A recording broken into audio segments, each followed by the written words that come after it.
First Contact and the Ravagers.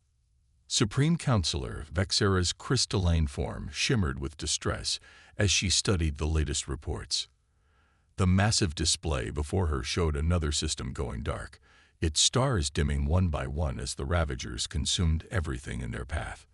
In her 3 centuries of leading the Galactic Assembly, she had never faced a threat of this magnitude. The assembly chamber, usually alive with the chatter of 1,000 species, had fallen silent. Representatives from across known space watched in horror as the visualization showed the Ravagers' inexorable advance. The creatures defied conventional physics. Massive, dark matter entities that fed on stellar energy and left dead systems in their wake. The Centauri Defense Fleet has fallen, announced Admiral Zintu, his bioluminescent tentacles pulsing with a somber red glow. 47 ships lost. Our weapons passed through them like they weren't even there. He paused, his voice modulator crackling with emotion. We don't understand what we're fighting. A murmur of despair rippled through the chamber. The Centauri fleet had represented the best of their conventional military technology. Antimatter cannons, quantum disruption beams, gravity lenses, all useless against an enemy that seemed to exist partially outside normal spacetime. There may be an alternative approach, came a quiet voice from the shadows. Dr. Nira stepped forward, her arachnoid form moving with deliberate precision.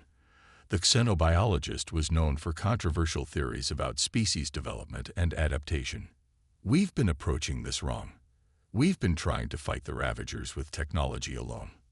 Vexera turned her sensory crystals toward Nira. Explain. We evolved in peaceful systems, developing technology to overcome our limitations. Nira began, activating her own holographic display. Our bodies are adapted for ideal conditions. Our ships are designed for comfort. We've spent millennia making the universe conform to our needs. The display showed various species' homeworlds, all temperate, stable, nurturing environments. But there are others, Nira continued, her display shifting to show a new world. We discovered it recently, in what we thought was an uninhabitable system. A heavy gravity world with extreme temperature variations, high radiation levels, and constant tectonic activity. We classified it as a death world, impossible for intelligent life to develop. The image zoomed in to show cities, vehicles, aircraft, and beings moving about with impossible ease in the crushing gravity. Humans, Nira said simply. They don't just survive there. They thrive. Their bodies are dense with muscle, their bones reinforced like steel. They can survive radiation that would kill most species. Their minds stay sharp in conditions that would drive us mad. They're natural problem solvers because their world constantly tries to kill them. Savages, someone muttered from the assembly. Perhaps, Nira acknowledged. But they've achieved spaceflight despite their harsh conditions. They've split the atom, mapped their genome, begun to master quantum mechanics, all while fighting against their world and each other. They don't seek to escape adversity. They adapt to overcome it. Vexera's crystals pulsed thoughtfully. You believe these humans might have insights we lack. More than that, Nira said. Their scientific approach is completely different from ours. Where we seek harmony, they embrace chaos theory. Where we build consensus, they thrive on competitive innovation. Their military doctrine is built on centuries of constant conflict. They understand how to fight enemies that seem overwhelming. The chamber erupted in argument. The idea of seeking help from a death world species was unprecedented, but Vexera raised her primary crystal, demanding silence. Show me more, she commanded. Nira's display shifted to show human history.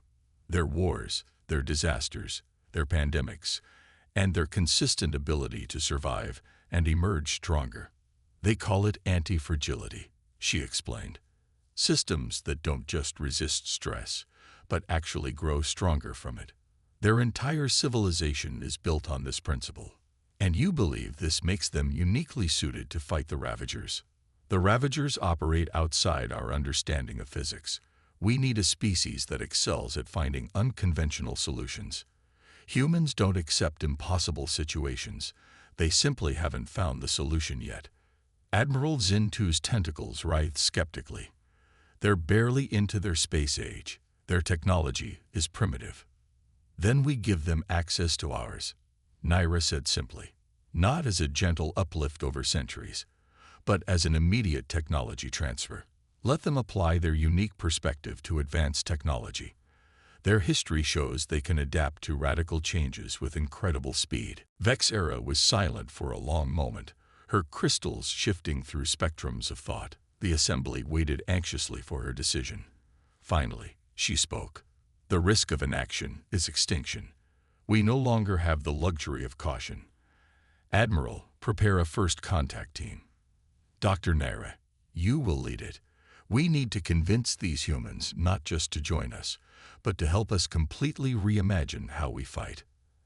As the assembly dispersed to begin preparations, Naira stayed behind, studying the image of Earth. Her scientific instincts told her that humanity's harsh evolution had created something unique, a species that didn't just accept the universe's challenges, but actively sought them out. Now that drive would be tested against an enemy that threatened all of known space. The fate of the galaxy would rest on whether humanity's Deathworld origins had truly prepared them for the greatest challenge any species had ever faced. The Ravagers were coming, consuming all in their path, and the assembly's only hope lay with a species that most had considered too dangerous to even contact. Naira felt an unfamiliar sensation, something between fear and excitement. Humanity was about to be thrust onto the galactic stage, armed with the most advanced technology in known space. Everything she knew about them suggested they would either be the galaxy's salvation or catalyze its destruction. She suspected she was about to discover which. Project Phoenix Rising.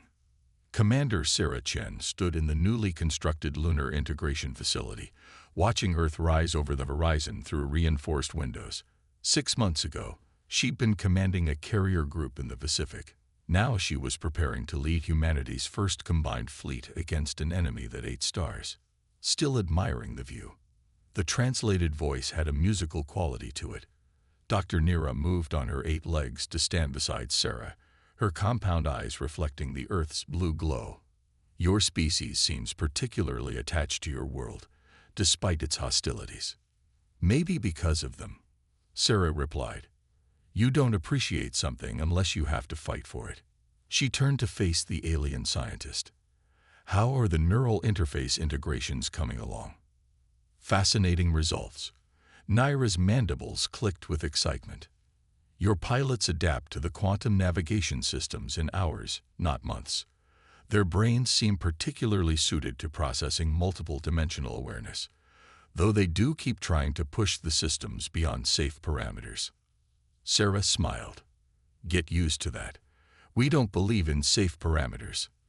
The facility's main hangar bay stretched below them, filled with activity. Human engineers swarmed over alien vessels, modifying them with what Naira's people considered insane improvements. Increased weapons payload, reduced safety margins, manual overrides for automated systems. The aliens had built their ships to protect their crews from any possible harm. Humans were rebuilding them for war. Admiral Zhou's ready for the briefing, a young lieutenant announced from the doorway. Sarah nodded and followed him to the command center, Naira skittering alongside. The room was packed with an odd mix of humans and aliens. Admiral Zhou, a veteran of the Pan-Asian Fleet, stood before a holographic display that would have seemed impossible 6 months ago. Next to him, Admiral Zintu's tentacles moved in complex patterns as he studied the tactical projections. The Ravagers have changed pattern, Zhou began without preamble. They're no longer moving in a straight line. They're selecting targets based on some criteria we don't yet understand. The hologram showed the path of destruction across the galaxy, systems going dark in an increasingly complex pattern. They're hunting, Sarah realized, like predators herding prey. Zintu's tentacles writhed in distress. That suggests intelligence. We thought they were merely a natural phenomenon. Everything's a weapon if you look at it right, Sarah said, stepping forward to study the pattern. And everything that hunts can be hunted. Dr. Naira, you said they exist partially outside normal spacetime. Yes, our weapons pass through them, because they're not fully in our dimension when they attack. Sarah's eyes lit up. Then we don't fight them in our dimension. Lieutenant Walker, a young physicist, stepped forward. He'd been recruited from CERN, part of the human scientific team trying to understand the alien tech. Commander, those modifications you were suggesting for the quantum drives, the ones Dr. Naira said were too dangerous to attempt. How soon can you have a prototype? Walker grinned. Give me 48 hours and enough coffee. You can't be serious, Zen2 interjected. The quantum drive modifications he proposed would tear a ship apart. Only if they fail, Sarah countered. If they work, they'll let us match the Ravagers' dimensional state. Fight them on their own terms. She turned to Zhou. Admiral, request permission to lead the test flight. Zhou studied her for a long moment. The risk is acceptable compared to the alternative, Sarah finished. We either find a way to fight these things, or we watch everything we love die. I'll take the risk. Zhou nodded slowly. Permission granted, but take it to the Jupiter testing range. If something goes wrong, I don't want it happening near Earth. As the meeting dispersed, Naira approached Sarah. Your species continues to surprise me. We would never volunteer for such a dangerous test. That's why you're losing this war, Sarah said, but without malice. You build everything to prevent failure. We build things to achieve success, whatever the cost. She paused, looking back at the Earth through a viewing port. Besides, my great-grandfather was a test pilot in the 1960s. Strapping himself to experimental rockets was a family tradition. Over the next 2 days, Walker's team worked around the clock, modifying a small alien scout ship with their hybrid technology. Sarah spent hours in the simulator, learning to handle the theoretical physics of dimensional shifting. The aliens watched in a mixture of horror and fascination as humans casually modify technology they had spent centuries perfecting. Finally, the ship was ready. Sarah stood in the hangar, running her hand along the smooth alien alloy of the hull, now bristling with human modifications. Walker had named it Schrodinger's cat, which she thought was appropriately ironic given their mission to exist in multiple states at once. The calculations are solid, Walker said, though his voice betrayed his nervousness. When you activate the drive, you should shift partially out of our dimension. Theoretically, you'll be able to interact with the Ravagers. Theoretically, Sarah repeated with a smile. Don't worry. If something goes wrong, we probably won't be around to know it. The small crew boarded. Sarah, Walker, and a volunteer team of 3 others. As they prepared for launch, Sarah noticed Naira watching from the control room, her alien features unreadable. Schrodinger's cat, you are cleared for launch. Zhao's voice came over the comm. Good hunting. The ship rose smoothly from the lunar surface, its alien technology making the acceleration almost imperceptible. They crossed the inner solar system quickly, Jupiter growing from a bright point to a massive presence. Drive modifications are stable, Walker reported from his station. Ready to attempt dimensional shift on your mark. Sarah took a deep breath.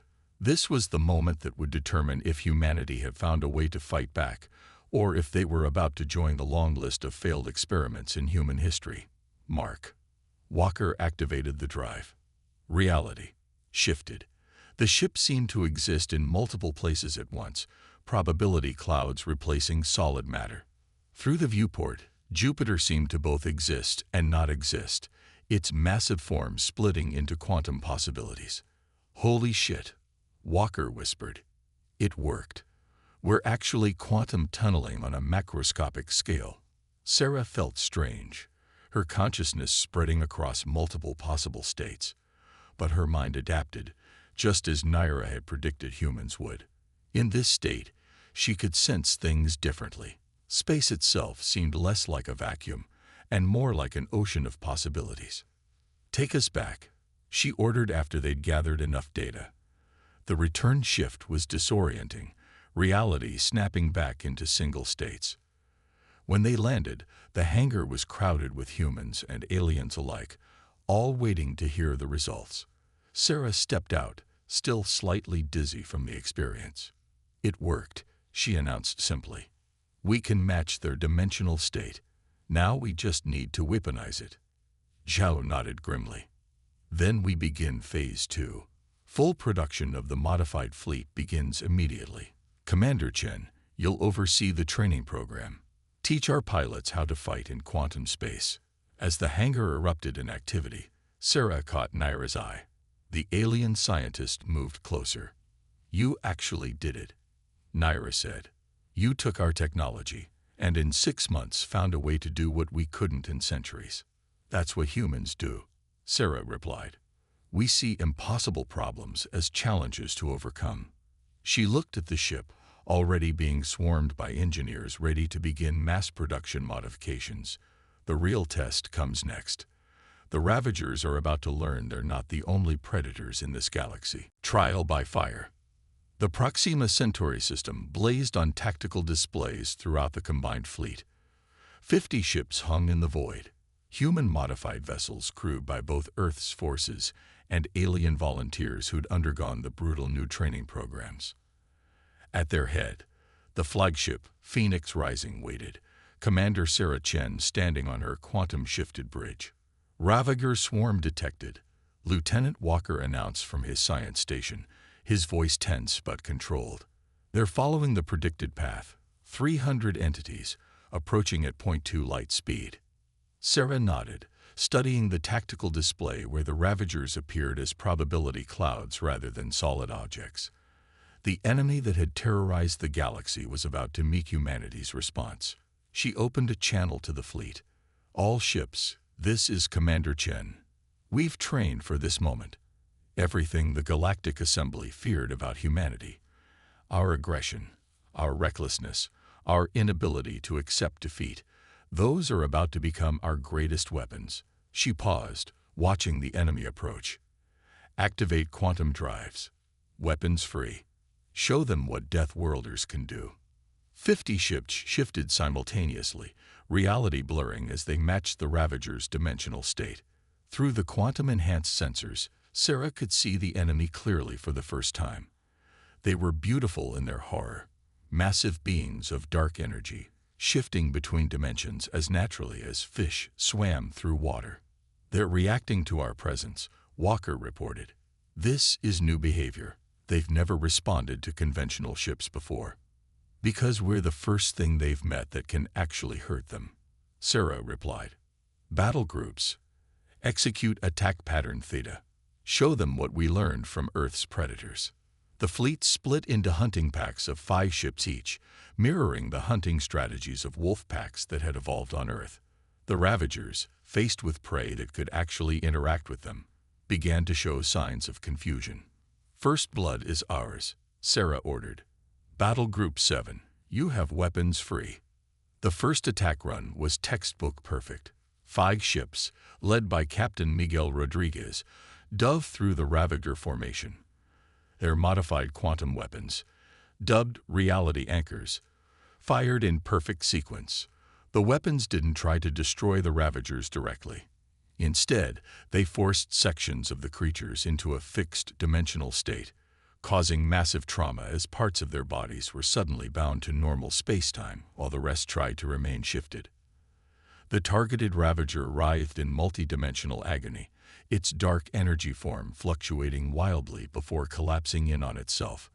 First blood indeed. But the Ravagers learned fast. The swarm quickly shifted formation, moving in patterns that suggested far more intelligence than anyone had suspected. 3 human ships vanished in a burst of quantum energy as they were caught between dimensional states and torn apart. "They're adapting," Walker warned. "Collective intelligence pattern emerging." Sarah gripped her command rail tighter. "Good. That means they can fear." All groups switched to pattern Sigma. "Let's show them why Earth's pack predators ruled their territories for millions of years." The fleet's formation shifted again, now moving in complex three-dimensional patterns that forced the Ravagers to constantly split their attention. It was a hunting strategy learned from Earth's most successful predators: wear down stronger prey through constant harassment and coordinated attacks. Multiple targets showing signs of quantum instability, Walker reported, excitement creeping into his voice. The reality anchors are working. But victory wouldn't come easily. The Ravagers might have been surprised by an enemy that could actually fight them, but they were far from helpless. A massive surge of dark energy erupted from the swarm's center, catching Battle Group 3 in its wave. 5 more ships gone in an instant, their crews' screams cut off as they were shifted into dimensions human minds couldn't comprehend. "Hold formation," Sarah commanded as she felt fear ripple through the fleet. "This is what we trained for." Every human who ever lived faced things they were told were impossible to beat. We're their legacy. We don't quit. The battle deteriorated into a chaotic quantum dance, ships and Ravagers shifting through multiple dimensional states as they fought. The aliens who had volunteered to crew the human ships found themselves relying on instincts they never knew they had, awakened by the brutal training programs Earth's militaries had designed. "Swarm cohesion is breaking down," Walker reported after what felt like hours. "We've destroyed nearly a third of their number. They've never experienced losses like this." Sarah allowed herself a grim smile. "They've never fought humans before. All groups, execute final attack pattern. Let's finish this." The fleet moved as one, decades of military doctrine, combining with alien technology in a deadly dance. Reality anchors fired in synchronized patterns, herding the Ravagers into killing zones where their dimensional shifting couldn't save them. One by one, the dark energy beings were forced into normal space-time and torn apart by their own unstable nature. Finally, the remaining Ravagers fled, vanishing into quantum space. The cost had been high. 23 ships lost, hundreds of crew members from a dozen species dead or lost to dimensional displacement. But they had achieved what the galaxy had thought impossible. They had fought the Ravagers and won. "Signal the assembly," Sarah ordered, her voice tight with exhaustion. Tell them humanity sends its regards. And tell them to start building more ships." This was just the beginning. As damage reports flooded in and rescue operations began, Sarah stared at the tactical display showing the Ravagers' retreat vector. Humanity had proven itself against an enemy that had terrified the galaxy's most advanced civilizations, but she knew this was only the first battle. The Ravagers would adapt, would come back stronger, and humanity would need to prove again why Deathworld species were the most dangerous of all. "Commander," Walker called out, his voice odd. "Long-range sensors are picking up something. The Ravagers, they're gathering reinforcements. Massive numbers of them." Sarah nodded, unsurprised. On Earth, apex predators didn't easily surrender their territory. Why should cosmic horrors be any different? "Signal Earth," she ordered. "Tell them to accelerate production of the quantum fleet, and send them our battle data. If the Ravagers want to escalate this fight, they'll learn why humans have a reputation for finishing what they start." The quantum-shifted bridge hummed with energy as the fleet regrouped, preparing for the long journey home. They had won their first battle, proved their theories correct. But Sarah knew the real war was just beginning. The galaxy was about to learn why evolution on a death world created the most determined fighters of all. The price of victory. The emergency bunker beneath Geneva shook as another quantum surge hit the atmosphere. Supreme Counselor Vexera's crystalline form vibrated with distress as she watched Earth's defenders fight a losing battle against the largest Ravager swarm ever recorded. "Orbital defense grid is down to 60%, reported Admiral Joe, his weathered face illuminated by the red emergency lighting. "The quantum shield can't take much more of this." Commander Sarah Chen stood at the tactical display, her uniform scorched from her narrow escape when the Phoenix Rising was destroyed hours earlier. "They learned from our victory at Proxima Centauri. They're not just stronger, they're smarter. The Ravagers had returned 3 days ago with overwhelming force. Thousands of them, their dark energy forms now capable of combining into massive composite entities that could tear through quantum shields like paper. They hadn't just adapted, they'd evolved. "Status of the evacuation?" Sarah asked, her voice hoarse. Dr. Naira's appendages moved across multiple interfaces simultaneously. 30% of Earth's population is now in deep bunkers. The Assembly's refugee fleet is at maximum capacity. But we can't move fast enough. She paused, all 8 eyes focusing on Sarah. We underestimated their response. We thought defeating them would demoralize them. Instead we pissed them off. Sarah finished, proved we were a threat. And now they're determined to make an example of us. She straightened, ignoring the pain from her injuries. Good. Everyone in the command center turned to stare at her. Good, Zhao asked incredulously. They're tearing through our best defenses like they don't exist. Exactly. Sarah moved to the central hologram, manipulating the display. Look at their attack pattern. They're not just trying to destroy us anymore. They're concentrated on specific targets, military installations, defense grids, communication hubs. They're fighting a tactical battle. And this is good news. Vexera's crystals pulsed with confusion. It means they're thinking like us now, fighting like us.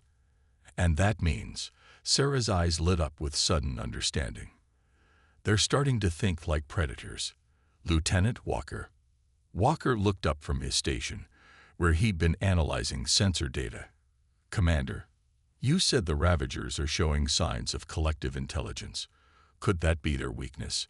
If they're thinking as one entity. Walker's eyes widened as he caught her meaning. Their quantum field would have to be synchronized. A single pattern coordinating thousands of individual units. His fingers flew across the holographic interface. Yes. The data shows coherence patterns. They're linked. Then we don't need to fight them one by one, Sarah said, a predatory smile forming. We just need to disrupt their collective consciousness. Dr. Naira, is the prototype of the quantum resonator still intact? The alien scientist's mandibles clicked rapidly. Yes, in the lunar facility, but it was designed to stabilize quantum fields, not disrupt them. Using it as a weapon would require overwhelming power, and she stopped as she realized what Sarah was suggesting. No, the power requirements would mean a feedback loop through Earth's quantum shield grid. Sarah finished, converting the entire planetary defense system into one massive resonator. That would collapse the entire grid. Zhao protested. Earth would be defenseless. Earth is already falling, Sarah countered. But if we can disrupt their collective field, break their coordination. She turned to Walker. How long to modify the resonator? 4 hours, maybe 5. He paused. But Commander, powering it through the shield grid. Someone would have to remain at the lunar facility to manually maintain the feedback loop. The radiation from the quantum surge would be fatal. Sarah finished. I know. I'll do it. Sarah, no. Naira moved forward, her alien features showing very human concern. You can't. I was there when we first proved we could fight them, Sarah said quietly. I should be there when we prove we can beat them. She turned to Zhou. Admiral, I need volunteers to help modify the resonator. And I need every remaining ship. We have to engage the Ravagers. Keep them concentrated over the shield grid when we activate it. Zhao studied her for a long moment, then nodded slowly. You'll have them. It's been an honor, Commander. The next 4 hours were a blur of desperate activity, while the combined fleet engaged the Ravagers in Earth's orbit, drawing them into position. Sarah and a volunteer team raced to modify the quantum resonator. The device, originally designed to stabilize quantum fields for safer dimensional travel, was transformed into a weapon unlike anything the galaxy had seen before. Modifications complete, Walker reported, his voice coming through the comm as Sarah made final adjustments in the lunar facility's control room. The rest of the team had evacuated, leaving her alone with the humming device. Fleet reports ready position. Ravager swarm is concentrated over the North Atlantic. It's now or never. Sarah looked through the reinforced window at Earth, partially obscured by the massive dark energy forms of the Ravagers. Her home, the death world that had forged humanity into something unique in the galaxy, was burning. But not for much longer. All ships, clear the engagement zone, she ordered. Initiating quantum resonance in 5, 4. She thought of Earth's history, of all the times humanity had faced extinction and survived, of all the times nature had tried to kill them, only to make them stronger. The Ravagers were just another challenge to overcome. 3, 2, 1. She threw the final switch.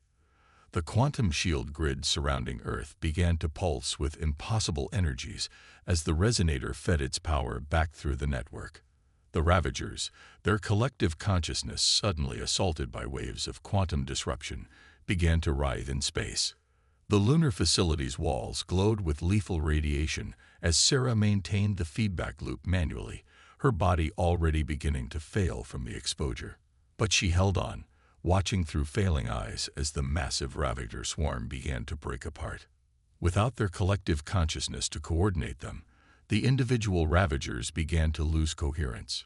Some vanished into quantum space, others collapsed into normal spacetime and disintegrated. The mighty swarm that had nearly conquered Earth dissolved into chaos. Energy readings are off the scale. Walker's voice crackled through static. "Commander, Sarah, you need to. Just a little longer." Sarah gasped, her vision blurring as she forced the resonator to maintain output. The Ravagers were retreating. Their coordinated attack transformed into a panicked rout. As consciousness faded, Sarah smiled. Earth had taught humanity well. Every predator, no matter how mighty, could be beaten if you were willing to pay the price. The Ravagers had thought they were invincible, right up until they faced a species born on a world that had spent billions of years trying to kill them. The quantum shield grid collapsed in a final surge of energy, but by then it didn't matter. The Ravager swarm was gone, their collective consciousness shattered. Earth had survived, and with it, hope for the galaxy. In the Geneva bunker, Dr. Nira watched the sensor readings with all 8 eyes. They're retreating. Not just from Earth, from every system they've invaded. Their collective intelligence is completely disrupted. "And Commander Chen?"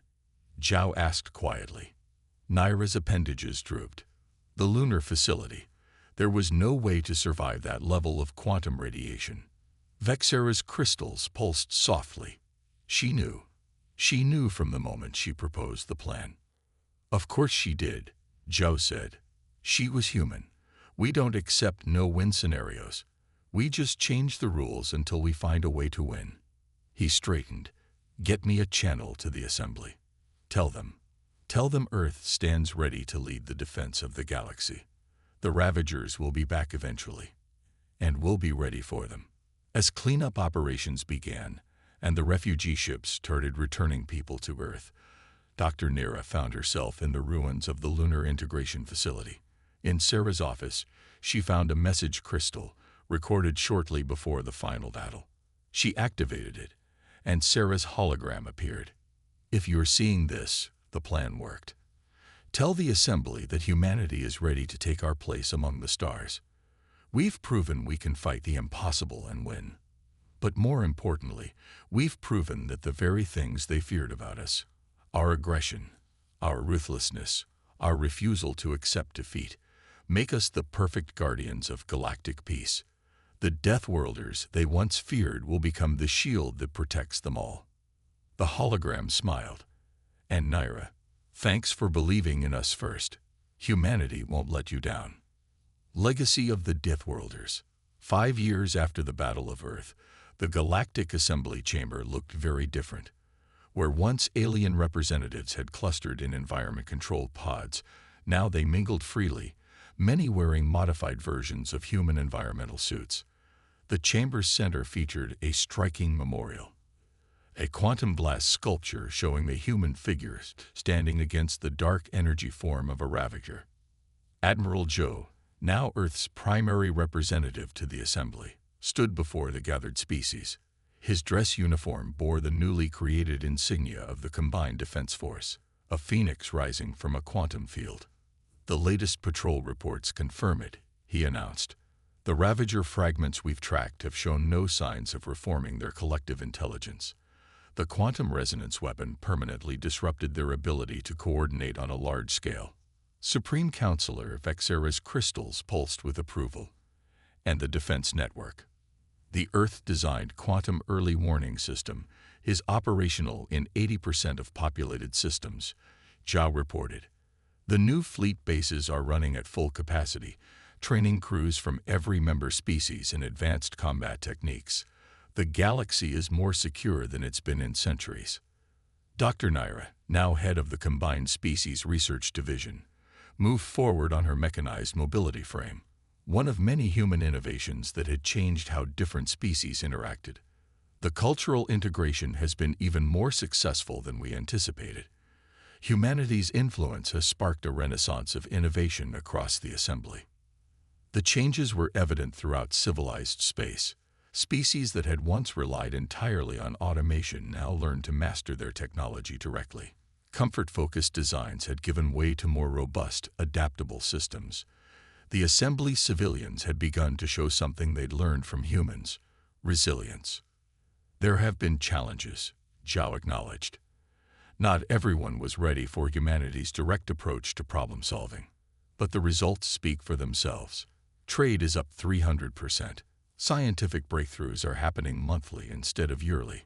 And for the first time, Assembly species are establishing colonies on worlds we once considered too hostile." The massive display showed images from across the galaxy: alien children playing in higher gravity environments, protected by human-designed suits, mixed species crews training together in combat simulators, research teams exploring dangerous but resource-rich worlds that would have been avoided just years ago. "The Deathworlder perspective, as you once called it, has proven to be exactly what the galaxy needed," Zhao continued. "We've taught you to face challenges rather than avoid them, to adapt rather than retreat, to see impossible situations as problems to be solved." He gestured to the memorial. Commander Chen's sacrifice showed the galaxy something it had forgotten: that true strength comes not from avoiding adversity, but from facing it. Her legacy lives on in every mixed crew that patrols our borders, in every colony that pushes the boundaries of habitable space, in every breakthrough that comes from combining human determination with Assembly technology. Vexera rose, her crystalline form catching the light. "The Assembly officially recognizes Earth's contribution to galactic security. The Combined Defense Force will now be headquartered on Luna, where Commander Chen made her final stand. And," she paused, her crystals shifting to a formal pattern, "we have one more announcement." The display changed to show a distant star system. "Our long-range sensors have detected something unusual, a quantum anomaly that doesn't match known Ravager patterns. We believe we may have found signs of another spacefaring species, one that exists partially in quantum space, like the Ravagers, but shows signs of intelligence and civilization." The chamber erupted in excited discussion. Joe smiled slightly. "And you want humanity to lead the first contact mission?" "Who better?" Naira asked. "You've proven you can face the unknown without fear. More importantly, you've shown you can help others learn to do the same. The Assembly needs humanity's strength, not just as defenders, but as teachers." Zhao looked at the display, at the mysterious quantum signatures that might represent an entirely new form of life. 5 years ago, humanity had been confined to their own solar system, seen as dangerous savages by the galactic community. Now they were being asked to lead the Assembly into a new era of exploration and discovery. "We accept," he said simply, "but we do this together. Humans, Assembly species, all of us united. That's the real legacy of our victory over the Ravagers. Not just proving humanity's strength, but learning how to share it." The new mission began taking shape immediately. A fleet would be assembled, combining human courage with assembly technology. Scientists from a dozen species would work together to study the quantum anomalies, and at its heart would be the lesson humanity had taught the galaxy, that the most hostile environments often produced the strongest survivors. In the Lunar Integration Facility, now transformed into the Combined Defense Force Academy, a new generation of officers from every species trained together. Above the main entrance, Commander Chen's last words have been inscribed in quantum glass. The very traits that made us dangerous make us the perfect guardians. We are the shield that protects the galaxy, forged in the fires of a death world, tempered by adversity, strengthened by challenge. Together, we face the impossible and make it possible. The galaxy had changed. The assembly species had learned that comfort bred weakness, while adversity bred strength. Humanity had learned that their harsh evolution had prepared them not just to survive, but to lead. And somewhere in the quantum realms of space, new challenges waited to be faced by a united galaxy that no longer feared the unknown. Earth's legacy would live on in every ship that patrolled the darkness between stars, in every colony that pushed the boundaries of possible, in every breakthrough that came from combining human determination with alien wisdom. The Deathworlders had become the teachers, the protectors, the inspiration for a galaxy that had forgotten how to face its fears. And in the quantum winds of space, the scattered remnants of the Ravagers served as a permanent reminder. Never underestimate a species that evolved on a world that tried to kill them. They just might surprise you with their strength and teach you to be strong too.